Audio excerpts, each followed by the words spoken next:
हा DM पाहून हार्टबीटने direct stunt मारला. असा ब्रँड जो बऱ्यापैकी मोठा आहे आणि you know the my followers, म्हणजे असा सीन तर नाहीये की ते मला अप्रोच करतील, बट त्यांनी केलंय आणि तेही UGC व्हिडिओसाठी.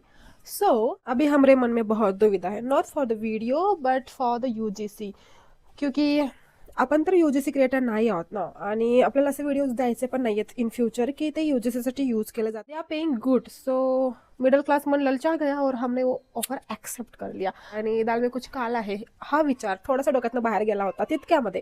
म्हणजे बघा, रात्री 11:30 मी त्यांना ओके आय एम डुईंग असा मेसेज टाकला आणि सकाळी त्यांनी 8:30 वाजता मला फोन केला की आमचं म्हणणं होतं की ब्रँड खूप गडबडीत आहे आणि त्यांना UGC व्हिडिओज आजच पाहिजेत. म्हटलं चला आता काय करायचं, कारण आपल्या ज्या एजन्सीमध्ये मी करते म्हणजे स्वतःचं जे माझं काम चालू आहे त्या एजन्सीमध्ये सुद्धा एक कॅम्पेन सुरू आहे जे की खूप अर्जंट बेसिसवरती सुरू आहे आणि त्यामध्ये हा गोंधळ. आता मी हो तर बोलली आहे आणि यू नो द प्रेशर आहे ना, आणि मेरे साथ गडबड नाही होगी तो किसके साथ होगी असं म्हणत आज आहे आपल्या इकडे वोटिंग, जी की माझ्या ऑफिसमध्ये नसते. तिकडे काहीही घेणं देणं नसतं की इकडे काय आहे, कुणाचा जन्म होतो की कुणाचा मृत्यू होतोय, बट आय वॉन्ट यू, तो आय वॉन्ट यू. 11 ते 6 कुठेही जायचं नाही.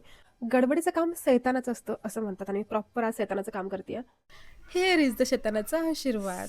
देवाचं नाव घेतलं असतं ना तर देव इतक्या लवकर आला नसतं माहितीये, पण सैतान आला. रिस्पेक्ट. या ठिकाणी कालच नायकावरनं आलेलं माझं टेंट जे की इतक्या महागाचं आहे, पूर्ण हाताने सांडलं यार, इतका तो मूड गेलेला. बट ठीक आहे, चलता रहेगा. पडलेलं तोंडाने बाकीचा मेकअप करून तयार आहे मी. चला स्वतःला चेअरअप करूया. So I am ready for the my first UGC weed. That's it. केसांना कितीही सावरलं तर ते असेच दिसणार आहेत, सो हे असेच राहू देत. बाय.